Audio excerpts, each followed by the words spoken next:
Hello. Welcome back to the Sanibel Captiva Guide podcast. We're on episode number 29. So we've got a good friend here, Ken Burg. Now, I'm not sure how we met each other. I think he just started turning up at the studio. I think so too. He comes in about once a week and then drops a few wise words and then carries on his merry day. But glad to have him. Thank you. And probably the most knowledgeable guy I know about birding on the island. He actually does operates a cruise on cruise ships all around the world. So we go ahead. We run a company called Carefree Birding, and we take off. Everybody goes, you leave out of Sanibel? No, we leave out of Fort Lauderdale, Miami, large ports. We use very, very large cruise ships, 2,000-3,000 people. We take a group of 20, 25 people, and then we hire local guides that take us birding for 3-4 hours, have a beer, and go back to the ship. There you go. Sounds like a good fun. Sounds like an absolute perfect day. So it is. What are your ports what's your favorites to go to? When you go to South America and Central America, land masses, they have a lot more birds. Cartagena, we could have potentially 800-900 birds. You go to a place like Cozumel and you maybe have 110. Gotcha. Right. It's because they're isolated. But it's great no matter where we go. So you're a year-round resident on Sanibel Island. Correct, yes. And tell us where you're from. How did you end up on Sanibel? I started my life in Indiana, and if you look up "dumbass lucky" in the dictionary, there's my picture. My next door neighbor, for some reason, talked his dad into selling the house, and he bought a sailboat. He says, "You want to go sailing?" I go, "I've got lots of experience in Lake Wawasee." So we moved to Fort Lauderdale and took off and went to the Bahamas on a day that had small craft warnings. And what size was this boat? 36 foot. But for us, 36 foot was huge.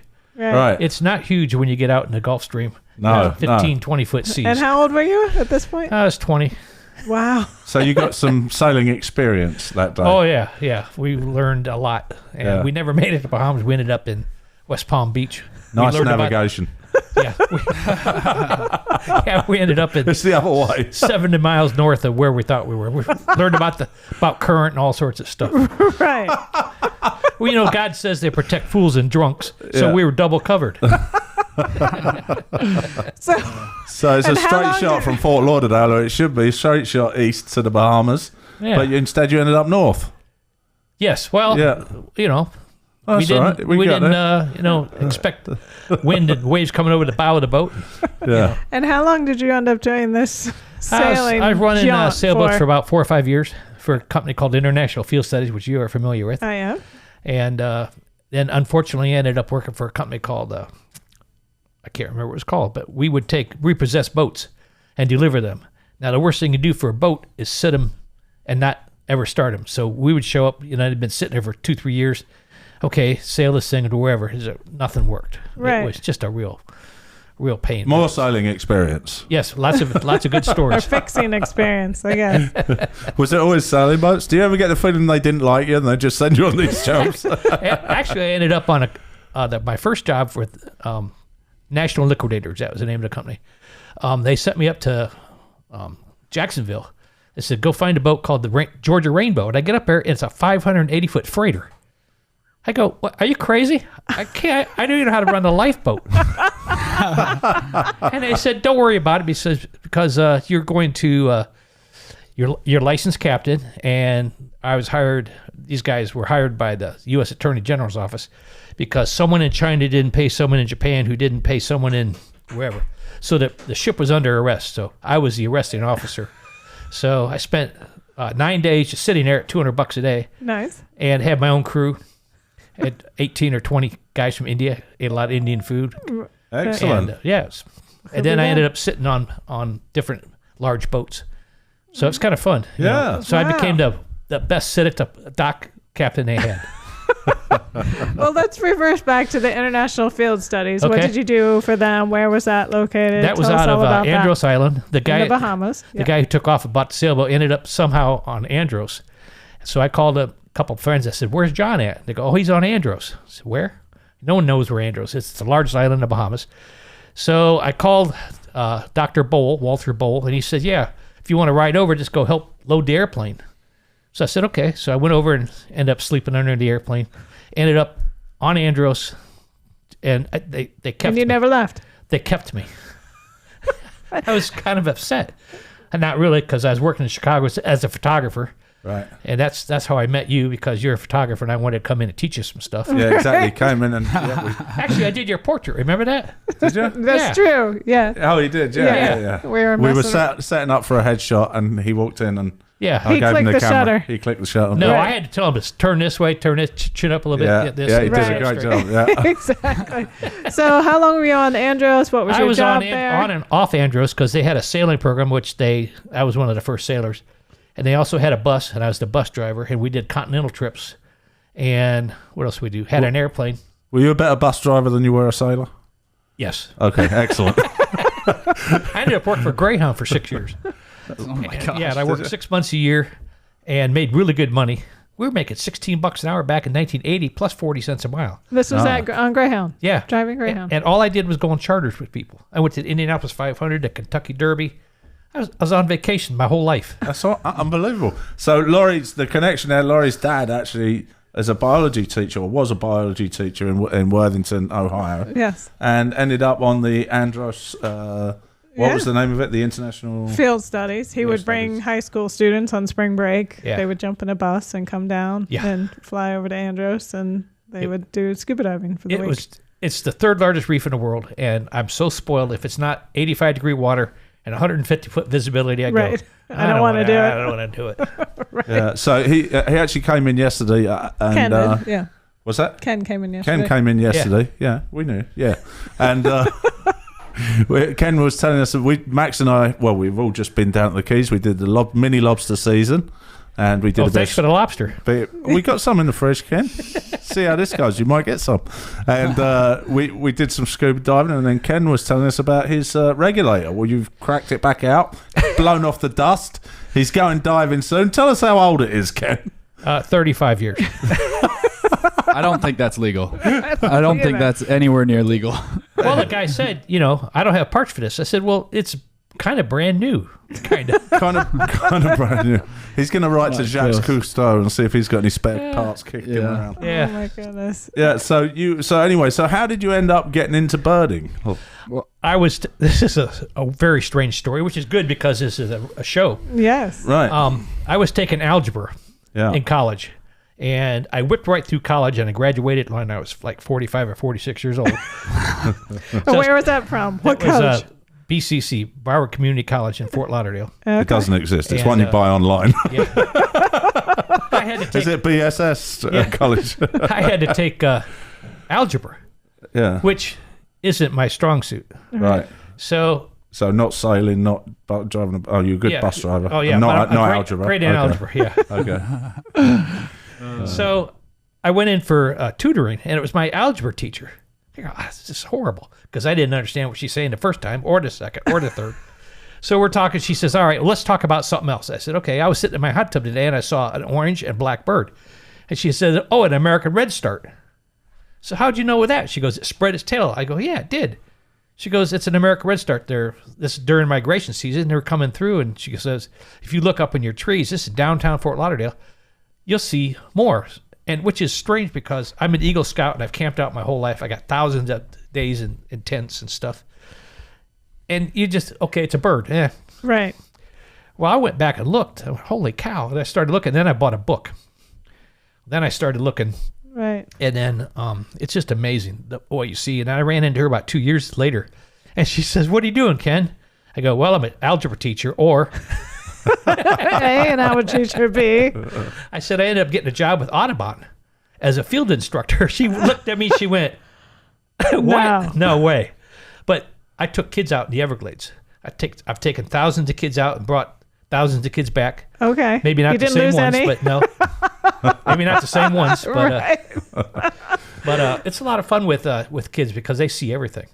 And my boss had a PhD in ornithology. Right. And I'm that close to having nothing. Your own. Right. Yeah. And he said, Ken, he says, "You may not be our most knowledgeable instructor, but you're the most energetic." Enthusiastic. And that's 95% of bird watching Absolutely. for kids. Right. Because there's nothing worse than get some person like somebody I know who goes, "Oh, the third feather on the right is," it's like, "Shoot me now." Right. So it's a lot of fun. You make it entertaining for yes, everybody. very I can see entertaining. that. Yes. Yeah. I have a bird joke.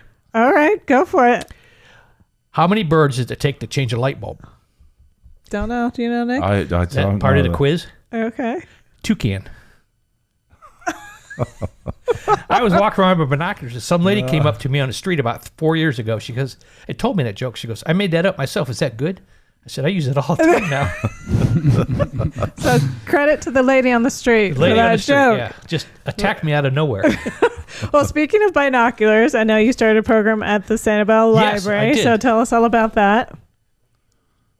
It's just, Hope I don't fall off my chair I and be know, embarrassed. careful. So Ken started a program at the library where they're putting together bags, a birding kit. Yeah, and you can check these out. So let's check it out. Let's check it So out. we Let's got the see what's bag on the inside. table Yeah. here. The So literally- library is just a fantastic place. Absolutely. The Sanibel Library is incredible. You actually, if you come here on vacation, you can actually get a library card for only $10. You don't have to be a resident. You don't have to live in Florida. All you have to do is bring a form of ID. You can get a card for $10, and it's good for a year. And this is one of the things you can Yeah. actually do. You can check out this bag. And Margaret, who's the head of the library, she said, Ken, I need help with birding. I go, either can that do or that. algebra. Right. So tell us what's So- in the bag, Ken. So you got This is the binoculars. And I got connections all over because I've been into birding a long time. So I called my buddy in Kawa. And I said, I need something. I told him what we're doing. I said, we need something good but not, terribly expensive. He says, well, we got these for like $200. I said, all right, I'll buy 4 of them. He goes, or 6 of them. He goes, no, I'd send them to you for free. So shout out to Cowa. Yeah, Cowa thank Optics. Also, my father's first 35mm camera, which I had up until recently, was a Cowa. I didn't even know they made cameras. Yes, they did. Yeah. So anyway, these little binoculars. So it's fun to go out. Compact binoculars, but look like And you hang them over your head. quality and yeah. And the big thing is, I want to tell everybody here how to use them.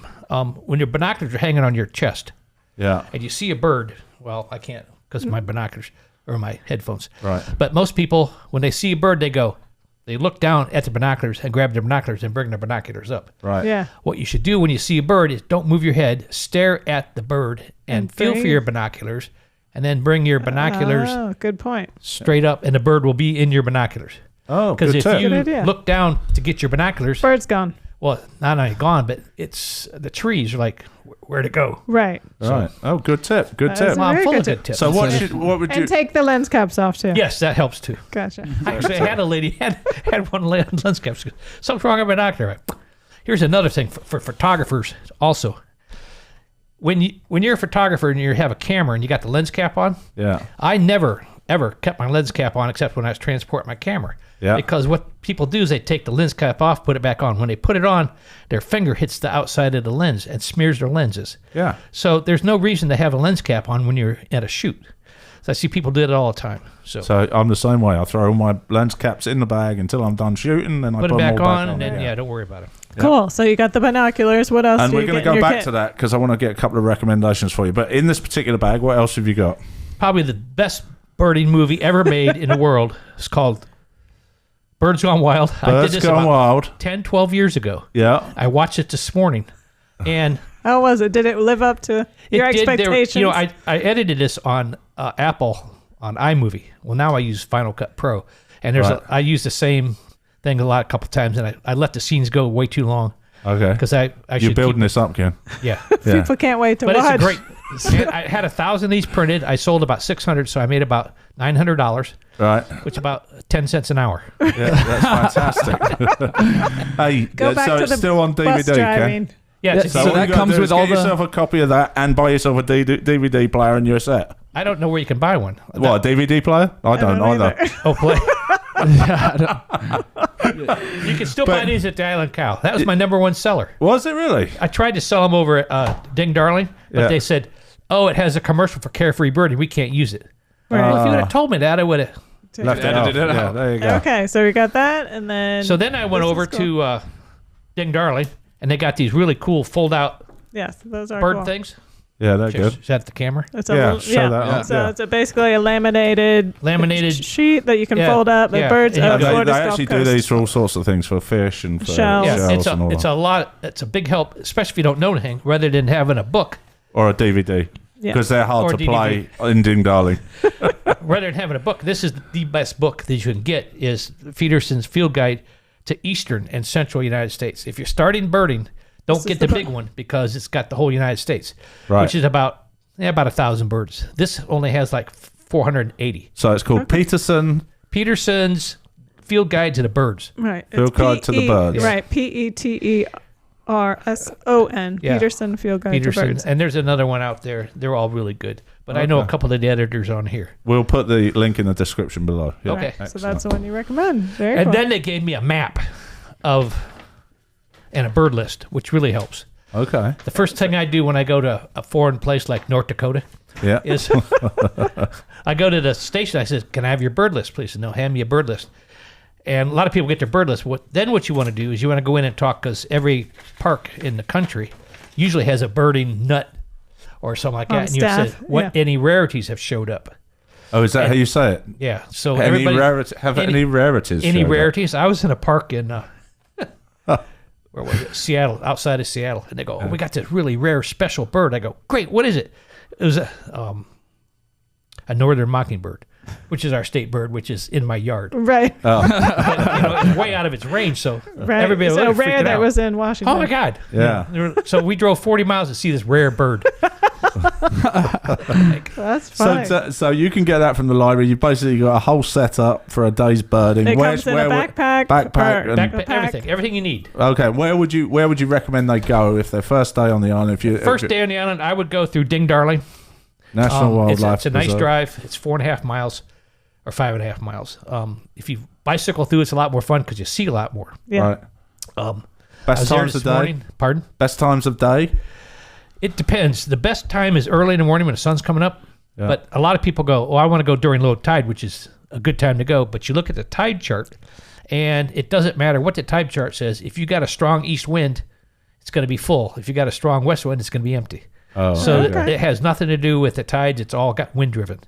So I've been there before where it's just low tide and it's, the water's way up and the birds can't find a place to nest.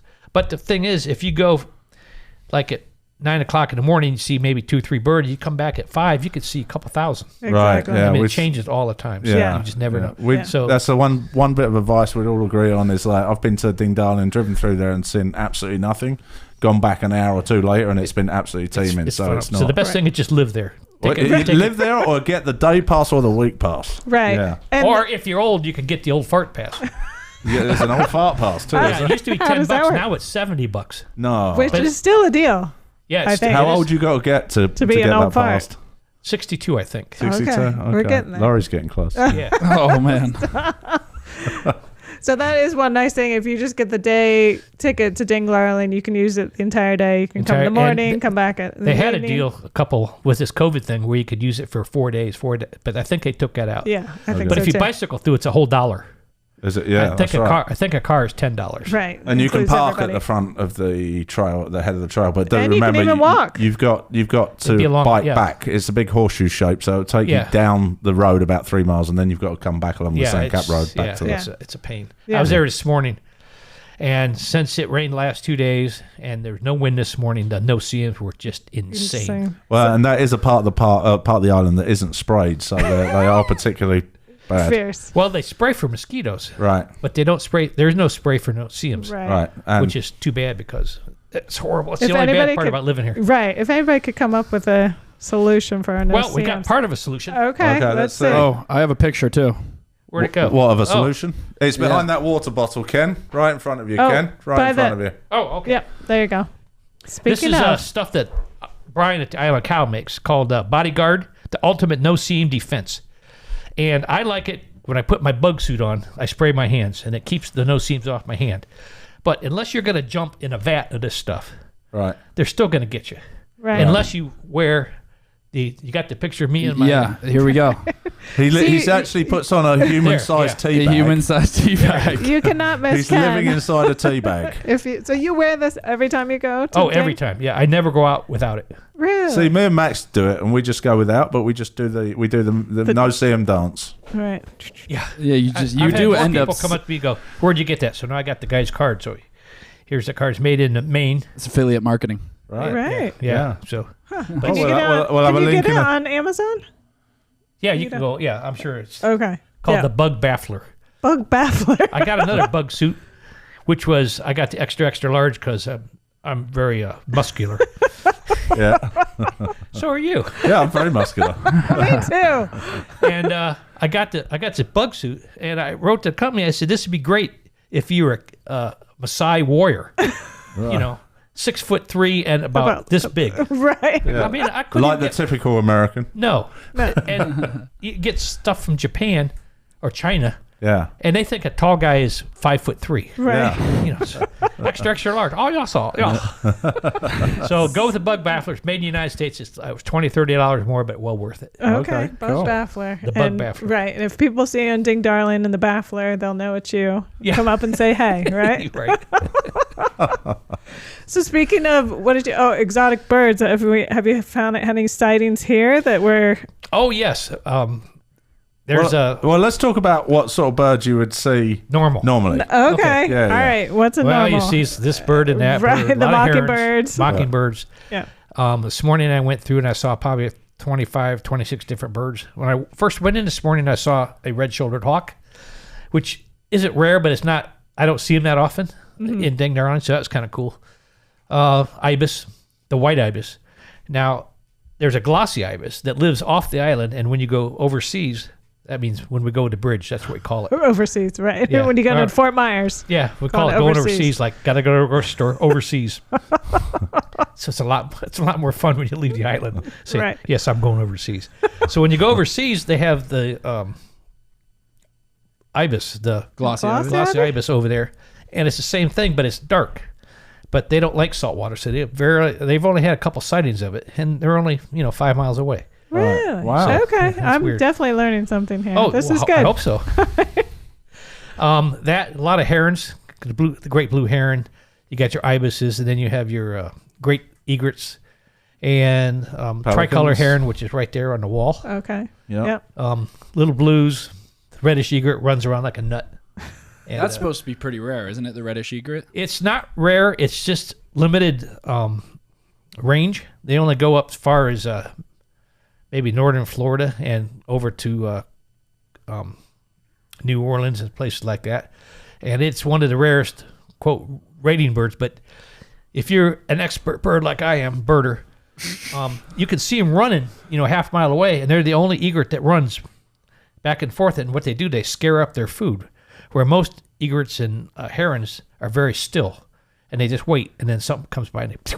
Good. It's not the reddish. He runs He's up and like down crazy. and it's a nut. Yeah, Crazy so man. You can see it. That's how you know it's. Oh, I didn't know Gotcha. that. I think I got a picture of one. I had a film, but But since Max we're on wouldn't know radio, we which can't one it show a was film. anyway. Do you go through Ding Darling every day? Not every day, but at least 2-3 times a week. Okay. So if I had a life, I wouldn't. But What other spots on the island would you recommend for birding? there's Bailey Track, which is kind of fun. Right. And what I do a lot of times, either I do Ding Darling or sometimes I do both, is I get up early in the morning just as the sun's coming up, and I walk out. I live on Rabbit Road, so I walk out to the Rabbit Road, the private Rabbit Road entrance to the beach. And I physically get into the water about chest deep, about 50, 60, 80 yards out, and I walk to a flagpole, which is about a 40-minute walk, and then come back and walk. And Great exercise. Yeah, it is, because it doesn't hurt your joints because you're not pounding anything. And it's just amazing. And sometimes it's just really, really quiet. And if it's really wavy, I don't go. Right. If I call them face slappers because they. Yeah, that's annoying. The So salt. I take my underwater camera with me, and we got some pictures of me somewhere In your in there. pull But those up, it's Max. just amazing the stuff you can see. We're right during 2-3 weeks ago. We had a tremendous amount of terns. We had a sandwich tern, a royal terns, Foster's terns, And, a week before they had hardly seen any terns. And then we get a big flock of pelicans come in. Yeah. And you can be standing right there, and they'll come, and their wings are only this far off the water, and they'll be within 5-6 feet of me. Really? And I've had terns dive for fish and actually splash me. That's how close it was. Really? Do you have a camera with you? Yeah. Yeah. Which is really cool because by the time I figure out, they're gone. And I've been attacked by manatee. Attacked? I was there minding my own business, walking on the beach, maybe this deep, and all of a sudden something hit me in the rear and turned out as a manatee. Yeah. He's giving you a goose. He rolled over on his stomach. Yeah. Or his back. Yeah. So I rubbed his belly, and he floated away. I put that on Facebook, and 3-4 people. It's illegal to touch manatee. Right. Well, he started it. Oh my gosh, that's and funny. I was attacked by a manatee off the causeway, and I usually wear pink Crocs, which I don't have on today, which you can't tell because I'm on the radio. Yeah. Right. I saw one that came up and snorted at me, and he went underwater and grabbed my Croc and ripped it off my foot. Really? And he kind of swam away with a couple yards, and then he let go of it. Oh, it's just like he didn't want to eat it. It was some sort of new cabbage. I don't know what it was. Underwater. Look, red food. And I'm sure you see dolphins out there. Yes, dolphins. I used to sing Flipper, and they call him Flipper, and I splash and jump up and down. Never, ever, in the 400 years I've been doing this, has a dolphin ever swam over and looked at me. No. But I have been within still time. 10 or 15 feet of them. Right. But that's another thing. If you're not looking exactly right where they're at, they just come up. I've got, they're fitted with that camera magnets, and what they're opposing magnets. On my camera, it points it away from wherever the dolphin comes up, and it can be exactly where it was, and then your camera's pointing somewhere else. Yeah, it's if you get it's really. If you get a good shot, it's because you're on a boat and they happen to be following it about 3 feet behind. Yeah. I did that off one of those boats, and I took a great big PVC pipe and put my GoPro. Oh, on the end of it? Had the dolphin hit it. Really? Clunk. Really? Which was a really good shot. Sanibel Thriller, I think they have good luck. Good luck with dolphin watching. Yeah, it's fantastic, and it's fun to do that too. Yeah. To see the whole island, you go past, I go, my house is right over there. Yeah. Speaking of that, how in the world did you end up on Sanibel Island? A boy from, where'd you say, Indiana? I lived in Fort Lauderdale for years. Well, I didn't really live anywhere till I was 30. Then I got married over there, and my first wife and I, we took a trip around the world. We bought a tiny little house, and whenever the last crash was, I caused that. I sold my house right at the top of the market. Right. And everybody said, well, Ken's leaving, so we gotta go. The prices were... So I was homeless. And wifeless, maybe? Wifeless. Right. And so I was on Match.com and met Linda, my current wife. And it took us 5 or 6 weeks to finally meet because she went to Australia and I was in the Bahamas, and she travels all over the world. She's been more places than I, and I've been everywhere. So it was a match made in heaven. Yes, sounds like it. We travel all over. And she's a birder? Pardon? Is she a birder? Yeah, she is now. Yeah. Okay. You made her into one. I turned her into, and if she misidentifies one, she goes, you didn't teach me that good enough. And then if she says, she finds one she knows, oh, that's that. She goes, Kevin taught me. Now, Kevin's a guy we take on our cruises, and he's written a bunch of books. Gotcha.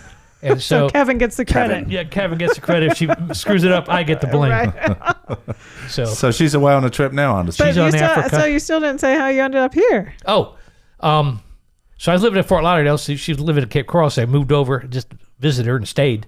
Right. And then she couldn't get rid of you. Yeah.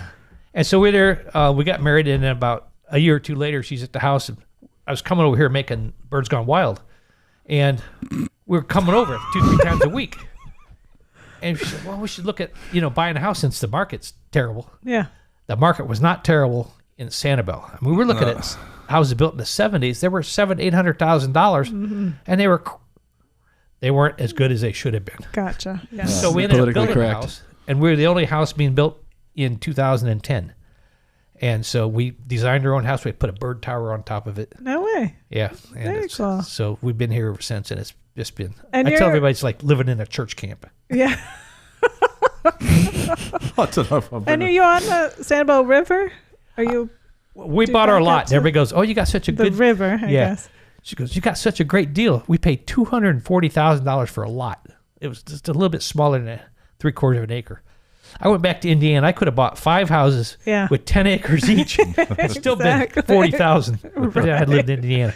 But it was called the I can't remember, something like the Sanibel ditch. Right. I said, no, not 240,000. It's a babbling brook. Right. But it does connect to the Sanibel River, and I kayak it a couple times a month. And I could go about 3.5, 4 miles, and I've never, ever seen anybody out there. Really? So it is fantastic. Do you ever see, what do you see gators and all the... Oh, gators everywhere. Yeah, we got gators in our backyard. We had otters. Yeah. I'm still waiting for the crocodile to show up. Yeah. Right, yeah. Back years ago when that big croc... Mm-hmm. Yeah, I remember that. He got moved, didn't he? No, I think he died. Oh, he died in the big freeze in in the freeze. 2011, Yeah, that's right. Yeah. 2010. So, but there's still 2 more crocodiles on the island. Oh, I didn't know that. One lives in the Sanibel River, but way up by Dick Mench's trailer park. So it hasn't swam by yet. But so if you're looking for a croc, you can tell a croc because it has a much not a pink croc, like pointier snout, crocs. and it's darker rather than the grey. So it's a much pointier snout. Yes. Not like the shovel head of an alligator. That's correct. Yeah. You see it run. And it says, see you later. No, after a while, crocodile. Right. Yeah, that's it. Yeah, that's it. Yeah. Good one. Actually, Did you make that joke too? Huh? Did you write that joke too? Yeah. Actually, I spent 3 months as a crocodile researcher for the state of Florida. You did. Did you Down in really? the Keys in the summer. Did you get shipwrecked there? Or? Oh, it was horrible. They said they hired, because I have my captain's license, and they must have known from my previous experience, so they hired me. And the guy says, go pick up the boat. I said, all right. So I go over there, and I go, where's the, he says, in the back, it was a 10-foot John boat with a 4-horsepower motor. And you're supposed to be living at large. researching crocodiles. Oh, gosh. The only crocodile we ever saw was before we left. We'd see in the bank, and then we'd start that little motor. And all the crocodiles go. Now, I had a grad student with me, and he's like, no, that doesn't have anything to do with the motor. I go, well, how come, As soon as you start, Yeah. they're gone. Yeah, they're gone. So we did 3 months just feeding in mosquitoes down there. Really? They're horrible. You never turned the motor off? No. No? And he had a GPS when they first came out. He Yeah. says, I know right where we're at. No, you don't. I mean, we're in the middle of the mangroves. Right. You know how easy to get lost here with mangroves. Yeah. We're out in the middle of 10,000 islands. So I'd tie a piece of tape. Breadcrumbs? Yeah, breadcrumbs. Tie a piece of tape to the tree so I know where it goes. So I'd come out and I go, all right, well, I'm going to come out here, and I know the bridge will be right over here. I'd come out and the bridge would be over there. It's just lucky. I'm not still out there putzing around. Right. Oh, my gosh. You've led a charm to life, for I have. sure, I'm to still very be lucky. here. Yes. So how did we start talking about the Keys? You ended up in the Keys. Crocodiles. Crocodiles, that's right. Yeah. So tell us about if you were looking for binoculars or a monoscope maybe? or Scope. So what would you recommend as far as what should people get? What sort of power? Is there a good one and a bad one? Of course there's good and bad, but is there a good starter brand you'd There's recommend? 2 numbers. Like one's called a 10 by 35, and the 35 is how wide the front thing is. The front element. Front lens. And then the other number is the magnification. Right. So if you're a beginning birder, and it all depends where you live. If you live on a beach and you want to get a 10 power, but when you get a 10 power, your field of view is like this. You get a 8 power, it's a little bit wider. So if you're in the woods, you want to use an 8 because it's easier to get on the bird. Okay. But unless you're a professional like myself. Oh, yeah. What you got there? In your big green bag. Yeah. When I ended up working for Audubon, Florida, I wanted a scope. Well, I went to the scope store, and they're like $1,800. Right. So I called Kawa, and I said, I'm just a poor little bird watcher. I work for Audubon. I take little kids out. Do you have a scope? And she said, let me go in the back room and look. For $200, she sent me this. This is the clearest, the best scope I've ever seen. And they've got Swarovskis and all sorts of other scopes, and nothing has ever come close to the clarity of this scope. Really? And you can see it's almost brand new. Yeah, it's pretty beat up. Thousands of kids' fingerprints all over on this. Right. Do they still make those? That? Pardon? Do they still make that? They don't make this particular model, but they keep making more and more. And I looked at the price of one; it's like $2,300. Ooh. Oh, really? So my wife goes, "I need a scope." So I called Kawa and got a little better deal. Yeah. Wow, you've got the hookup with Kawa. Well, I've got 2 Kawa scopes, and like I said, it's the best scope I've ever seen. Look through. Yeah. But the thing is, they're so heavy. Right. So, what's the benefit of using the scope over binoculars? if you have a bird like the reddish egret and it's standing still and he's 100 yards away, you can put the scope on him and you can see his face.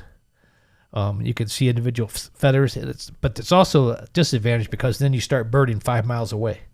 What's that bird way out there? I don't look at the scope, it's just tiny little. Now it's this big. Right. Oh, gotcha. So you can never have too much scope. Yeah, but it gets to the point where it's just like, I used this yesterday on the tower on Sandcap Road there were two eagles up there. Yeah. And so I got the scope out. I was trying to take a picture through the lens with my iPhone, but no seams were. You didn't have your tea bag on? I didn't know. I don't wear that on my inside the house. Decaf Ken, they call him. But Cow has been super nice to it. And then it said they donated the binoculars. How do you spell Cowa? Oh, K-O-W-A. So what sort of power? So if we're getting a Cowa, what sort of power? So you would say an 8 to 10 on the binoculars. What about a scope? A scope is all with the eyepiece. Okay. So the 20 to 60 eyepiece, zoom eyepiece. Okay, so it goes from 20 times to 60 times. If you get hit at 60, then if you're half a hair off, it's blurred, but you back up a little bit. Then it's your depth of field. So, but it's fantastic. Gotcha. And can you buy cows locally or is it all online? Because I know I don't know if you can or not. For binoculars, I tell everybody, should I get this or should I get that? What you should do is go to a place like Dick's Sporting Goods or something like that. Physically pick them up. Bass Pro. Bass Pro, yeah. And try them because this might fit your hands and it might not fit his hands. Right. I mean, it might hit you in the nose. Right. And some binoculars are just made for you and you only. Gotcha. But until you physically hold them, you don't know. Right. So then you can go online and order them or say, hey, I can get these, and they'll make a deal for you. Cool. Best thing, the tripod's pretty important too because we bought Laurie's dad I wish I'd have got a recommendation from you, but we bought him one for Christmas a few years back, and the tripod that it came with was absolutely awful. You could just breathe on it and it would. Yeah. So it's worth spending a little bit on a tripod too. Oh yeah, you have to have a tripod for a scope. Yeah. Now when we take people on our cruise ships, we tell everybody they keep all their gear inside, and then they see a bird, they run outside. Steams up. Poof. Poof. Yeah. So I keep all my gear outside in a waterproof bag. And sometimes we get guides that get us these brand new fancy ass buses and keep it ice cold 20 below zero. Right. So we get off and everybody's equipment's fogged up. Yeah. But we try and get old school buses, which is more fun. I use a cooler in mine when it gets like that. I use a cooler, a little lunchbox cooler. Okay. So if I'm inside, I'll put it in. I'll stop it getting cold in the car. Oh, that's a good idea. Yeah. And then when I get out, it's still warm. When I was a photographer up in Indiana, I was shooting a swim meet, and I never shot one. So I called my boss. He said, got any suggestions? He said, get there an hour ahead of time. Let your equipment, acclimatize. Yeah. Right. And the thing is, the bigger the lens, the more it steams up. It's the air inside of it that you got to warm up. So if you've got a little short lens, it will clear really quickly. But big volume lenses, it takes forever for that air to warm up. So So in case you're ever shooting a swim meet. Right, in Indiana. In the winter. That sounds miserable. Oh, wow. Well, that's awesome. Max, you got anything for us? You got any... wait, I got some more stuff. Hold on. Oh. Ken's got now, water bottle? This is the number one hint I can give about bird watching. Okay. This is water.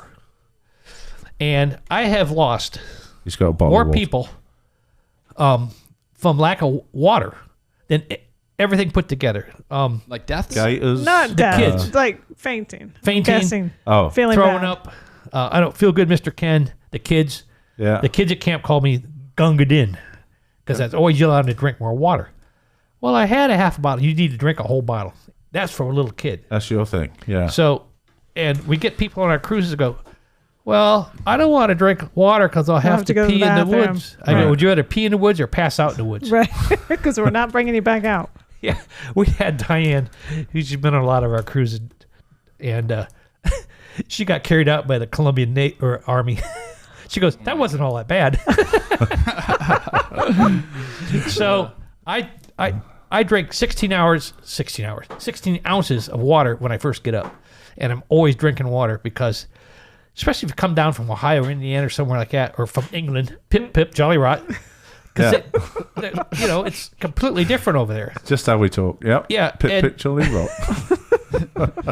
and you have to drink a lot of water. People go, well, I had, I'm always forcing water. I'll drink 5 or 6 of these especially get to Cartagena, where it's 85, 90 degrees and it's 100% humidity. Well, especially in places like Ding Darling, because you can be surrounded by vegetation and it's still it can be so hot. Yeah. Oh, he's gonna drink right now. There we go. Wow. Are you sure that's water? You're gonna need to go to the bathroom, Ken. All right, good. It's not water, it's vodka. I'm guessing that. So that is definitely. I agree with that. Any other good tips? Tip. Birding is a great sport to get into. You'll start out like, I'll Do we buy call a book. it a sport? Yeah, it is a sport. Right. I don't know if you saw the movie The Big Year, where everybody tries to get the most birds in 1 year in the United States. No, I didn't. Yeah. I haven't seen that. The birding movie? Yeah, the birding movie. Haven't seen it. That's a good one. It's called The Big Year. And I've met people. We had a red-legged thrush fly over to Fort Lauderdale, and it's very common in the Bahamas. It was in the field station. I mean, it's just, well, it never comes to the United States. Well, it came one day, and we put it on the web, and we had literally probably 250 people who flew all over the United States just to see that bird. Wow. And they go up and they look in the scope and they go, oh, okay. And just mark it off. And then go back home. That's not carefree birding. But it is phenomenal. I met a guy from Worthington. His name is Dr. something. I know. Anyway, he's got over 8,000 birds on his list. Really? He's 121st highest in the list, and it's a competition. Oh, to see how many. Really? Yeah, but to see 8,000 birds, I mean, that's just insane. What if you were to just fib a little bit? Right. Dude, what? What if you were to just fib about how many birds you've seen? Tell a little white lie. Tell a little white lie. Oh, just mark yourself. And there are people who do that, and we know who they are. Oh. Don't be on the bad list, the bad bird list. It's You'll be on the naughty list. It's very easy to. We had one lady on our trip. She introduced herself, and she says, "My name's Jean," and she goes, "I know you probably won't believe this, but I was driving down Arkansas, down the highway. And I knew exactly what she goes.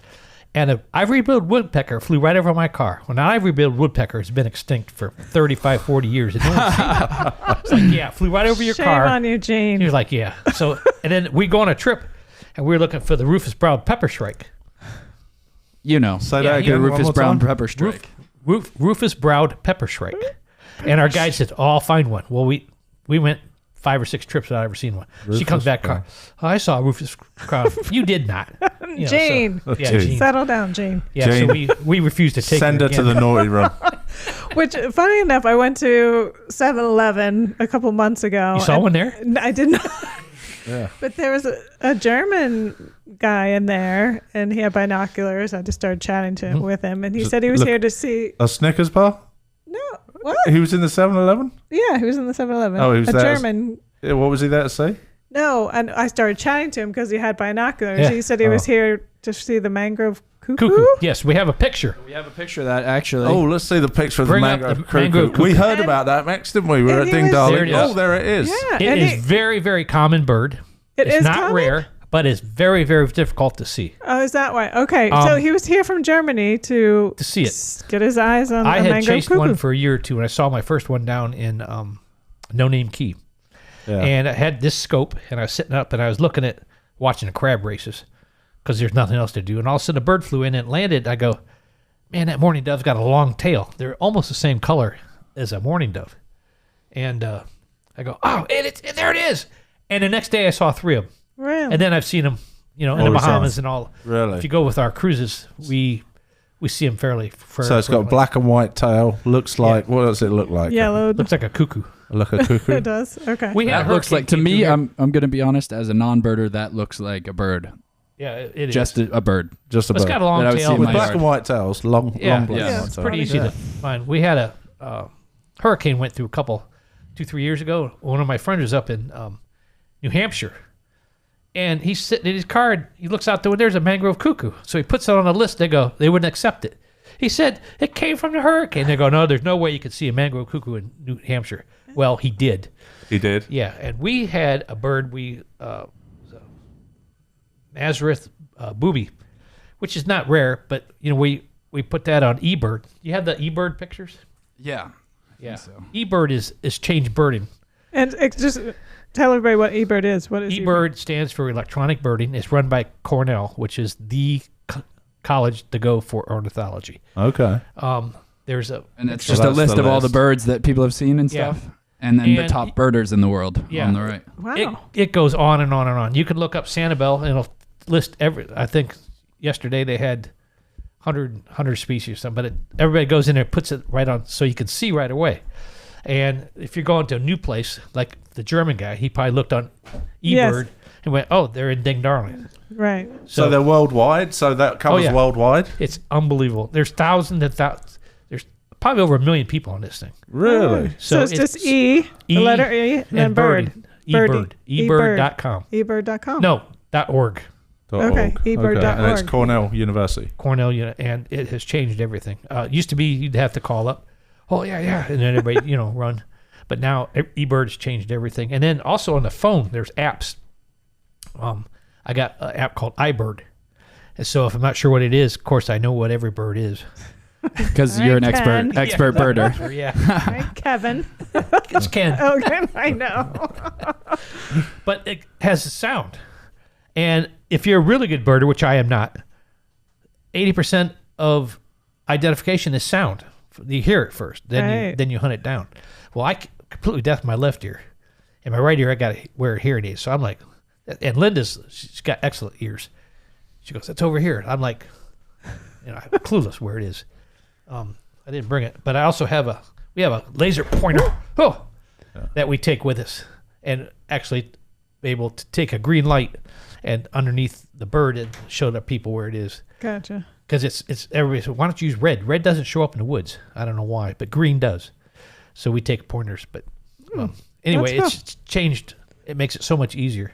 Cool. So if somebody wants to join you on one of your trips, how would they find you? They would go to carefreebirding.com and look at our website. Yeah.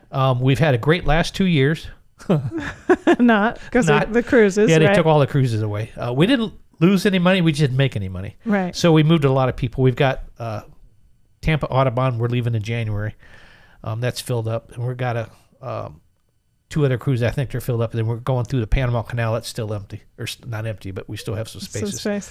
But we go out 2-3 years and book rooms. So we get rock bottom prices. We belong to a travel club. And they book more cruises than anybody except American Express. So they get a really good deal. Great. So we go out, we put money down, and then you call us up. You deal with the travel agent, and you get your cabin. And then we charge for the birding package. And then each field trip, we charge $80. We give all that money to the local guide. So if we have 20 people, that's $1,600. He's making. So, someone said, why don't you arrange it? Well, if I went to Costa Rica and get a bus for $700, wow, that's a great deal. My guy's getting it for $200 because he lives there. Right. So all that money stays in the country, which they really, awesome. really like. That's good. Awesome. So, Awesome. Yeah. So check it out, carefreebirding.com. There we go. Perfect. Awesome. I got a picture there too. It's a pretty. Oh yeah, we got a logo pic. Hold on. Yeah. When we started the company, we started looking through clip art for flamingos bird watching. Yeah. There aren't any. So the girl I babysat for, she's a corporate artist, and I called her up. I said we started a company called Carefree Birding, and she drew this and sent it to me within 2 hours. That's awesome. Very cool. And very it's cool. just everybody. One of our clients island-esque. made us a rug. Like a latch on rug. Nice. But you can't find. There's no flamingos here. Yes, there are. There are. The flamingos were very common here until we took over the. They had a lovely hat. Didn't Wait they? a second. Yeah. There's no flamingos here on Sanibel. Yes, there have been flamingos here. But I've never seen. I guess I never. Are you a birder? No. Trust me, there have been flamingos here. There had one that was right in front of the toll booth. He was here for about 2-3 weeks.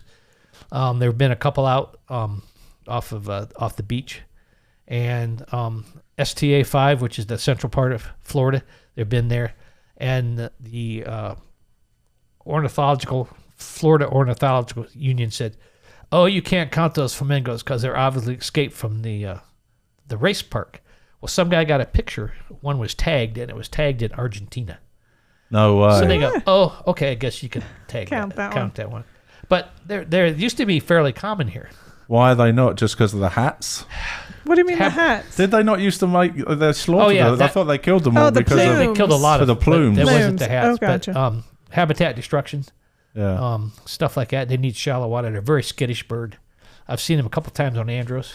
Mm-hmm. So they're around, but it's, Where do they live mainly now? Bonaire, down in some of the islands. We'll go down there, we'll see a couple hundred of them. Why? Why did I think flamingos were common here? Now that I think about it, probably refer back to Ken's last answer. You're not a birder. Yeah.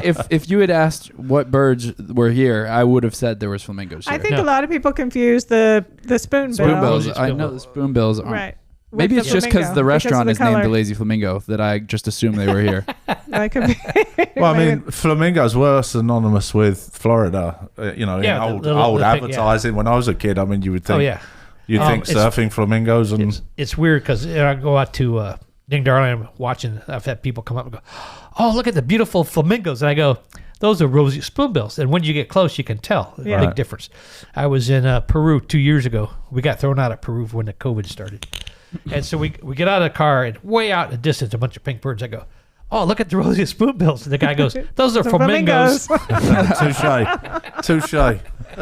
Which they actually have flamingos at the Wonder Gardens in Bonita. Yes, Spring. those are all clipped and right. And so if you need your flamingo fix, you can head to Bonita to the Wonder Garden. They're a beautiful bird. I don't think that's quite the same, is it? I've seen thousands and thousands in Africa. Have you? Yeah. So cool. now we have to do a quiz. Yes. Yeah. Apparently it's quiz time. So this is a new. It's not about birds. No, new format for our trivia today. If you're at home and you are from the islands or familiar with the islands, you can play along. I've got your paper over here. Okay. So, let me read my script first. Big prizes. So you win a trip on Carefree Birding, I think. Yeah. So, I don't have a bit of paper. 14 easy answers. I've got the papers, Dad. Oh, okay. I'm going to hand them to you in a second. I didn't want you looking at them, getting ideas. Oh, okay. Thank you. It's a written like school? This is, yeah. Yeah, it's algebra. a written It's exam. all algebra questions. You're going to be sent to the principal's office. I can tell. There are 260 Yeah. streets on the island, 150 of which are named after vegetation, shells, birds, and bodies of water. We have 60 seconds to name as many as we can. Did you see what Laurie was doing? I was getting to that. Yeah, she's not allowed to play. Okay. So I'm going full screen for the first time in podcast history. This is what we have. So if you want to pause the video and play along and not judge my second grade handwriting, that would be great. Alrighty. All right. I will distribute the papers and we will get started. Okay. Hold on. So we have to name as many. I already wrote it down, so you have a cheat sheet cheat sheet of what you need to do. So we need to name roads on Sanibel and Captiva. I think it's just Sanibel. Oh, with either vegetation, shells, birds. Sanibel and Captiva, yeah. Okay. So that doesn't include any of these. No, it has to include those. Okay. So it has to be nature, essentially, named after nature. Ken, are you cheating already? We haven't started the timer, Ken. Oh, haven't started yet? No. Oh, we haven't? All right, so if you want to pause the video and play along, I'm probably going to not leave the whole minute of us just playing along in the final edit. So we'll come back and show you. I will... I've got one. Stop. We haven't started yet. Oh. All right, I'm going to set a timer for Ken's got one. You have 1 minute. Ding. 1 minute to write as many as you can. Are you ready? Yes. All right. The person with the most wins. You didn't say go. 3, 2, 1, go. Okay. I don't have a pen.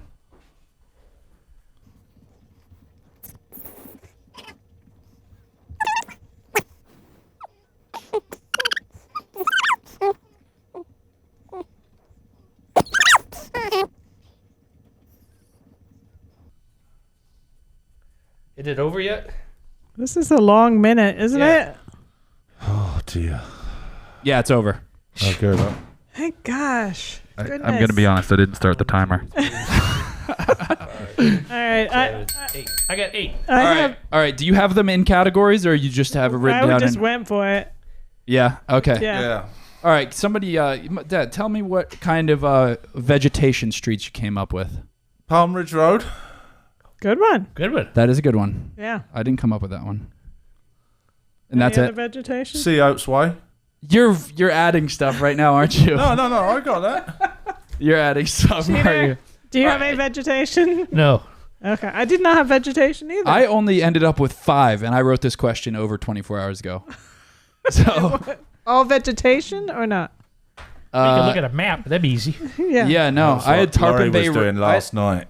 I had Tarpon Bay Road for body of water. I did too. Okay. I had Conch Bay. Conch Bay is a street?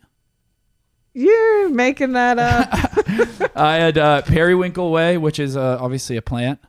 Wait a minute. Periwinkles. Is that a plant? It is. Well, yeah. Yeah, it's a both. flower. Both. And a shell. And a shell. But according to history, it's Periwinkle Way is named after the plant. Okay. I had Sand Dollar, and I was just assuming that there's a Sand Dollar. Yeah. I had Palm Road, which I'm also assuming is a road. And then I had Purdy, which I know is a road, but I don't know if is a vegetation. I don't think Purdy is a. Do you think Purdy is a I had Purdy soup a P-U-R-D-Y? couple weeks ago. Yeah. Purdy soup? P-U-R-D-Y. I think Purdy was a person. Mr. Purdy. Are we going to talk about animals now? Yeah, let's go All for right, that. go I for got it. Rabbit Road. I got that. God, I live there. Yeah. Bunny Lane. I got that too. Robin Lane. We didn't have animals. Yeah. Yeah, we did. No, I said birds. Bunny's not a bird last time I checked. Oh, that's why I gave you a cheat sheet. No. I had that. Rabbit Road was my first one too. Yeah, scrub it off. This is a Doesn't controversy. count. Mom cheating again. Here we go. Again. Count. Okay. Yeah. Well, I did get Tarpon Bay. All right. Well, I went for shells a lot. I had Junonia, olive. Well, I did have bird. We had egret, king's crown, another shell, tulip. Is there a horse conch? Horse Conch Road? Yeah. There's no way. There's no way. Come on. Right off Purdy. right beside Purdy. If there's not one, we're gonna we're gonna make one. All right, Mom. How many do you have after you remove all the ones you cheated on? Are we saying horse conch is not one? I'm looking right now, checking to verify. That's a redundant I have sentence. 10. Well, I went for the Gulfs: East Gulf, West Gulf, Middle Gulf. I've got those. Yeah. I didn't think of that. that's actually a really good one. Yeah. No, Horse Conch Road is not on Sanibel Island. Right. Remove that one. So 9. 9 you came up with? Yeah. 9. Oh, I had bird song. Does that count? Yeah. Yeah. You think? Yeah, birdsong Sure. counts. All right. Thanks, Ken. Yeah. Appreciate What that. sort of bird is it? Shh. Ken, how many did you come up with? 43. Okay, what's her name? Alice. What was her name? Ooh. The Gene. Gene. Gene the Gene the cheater. cheater, the cheating birder. Yeah. Teabag We're going to call you Gene from now on. Gene, we call him. It's funny. I talked to my buddy down in Panama. We took her off the list because she had other issues other than being a liar. And I said, our clients are, we get one bad one out of every 100, which is not bad, Yeah. He says, that's about what we do, but we have 300-400 a month. I said, yeah, we had this lady, she's really fat. And took her dad with her, and he goes, Gene. He knew her. No. She's international pain in the butt. Oh my God. Sorry, Gene, if Dad, you're how watching. many did you have? 25. Can somebody give me an answer? I need to score it. I had 9. You're so full of it. Show your card. because 7. All right. 7? 7, yeah. Ken? I think we should let Ken win. Yeah. How many do you have? 43. Ken with 43. Well, I know Mom's disqualified because I saw her studying yesterday. So Ken, we'll give you the honorary win today. There you In fairness go. to Laurie, Ring the bell. she's in the middle of making a map, so it wasn't like she knew that these were the questions coming. Although, had she been able to cheat, she would have done. You know what the sad part is? What? I have a degree in geography. Oh my God. All right, so awesome. Thanks for that, Max. Tell us everybody write in and tell Max how many you got. Yeah, See if you beat comment Ken's on 43. if you're listening in audio, comment on our YouTube and we'll see what you got. Right. And if you've got any trivia questions for Max, please email Max at what? MaxwellAdams98@gmail.com. And, What? Slow that down. MaxwellAdams98@gmail.com. Are you going to put that on the... Yeah, the link's below. Yeah. Links Mom's below. going to find my Yeah. login and see if anyone's sending any trivia questions in. Don't cheat. So go to the library, check out Ken's bird kit. Go find right. Ken and Ding Darling Right. with his Teabag. And go out and Steer clear of Gene. sure, yes, and go out and walk in the water in the morning. It is fantastic. It's just That's your one Which recommendation. the golf, yeah? yeah. The Okay. Gulf. I've been out in the bay. If the Gulf is really wavy, I go in the bay. I went snorkeling yesterday. Can't see anything, but just the water quality here is It's handy. It's great to get. It's like going birding with a lens cap on. yeah. It is. I got a trivia question. Go on. Why can't a duck fly upside down? Oh, I don't know. It quack up. Well, I don't get it. It quack up. quack. Quack. Ducks Quack. quack. Yeah. Quack. Quack. Oh, they quack up. Yeah. He's English. Dad, if with that note, close us out. Okay. Thanks very much for coming, Ken. You're welcome. It's been a pleasure having you. Check out Carefree Birding, and thanks to our sponsors: Bailey's General Store, 3 Crafty Ladies, Spoondrift Island Bowls, GatorBites Tail and L, Suncatchers Dream, Doc Ford's new to the list, and Priscilla's and Coco E Cabana. So thanks very much. Join us on the next one. Have a good one, guys. Yeehaw! Woohoo!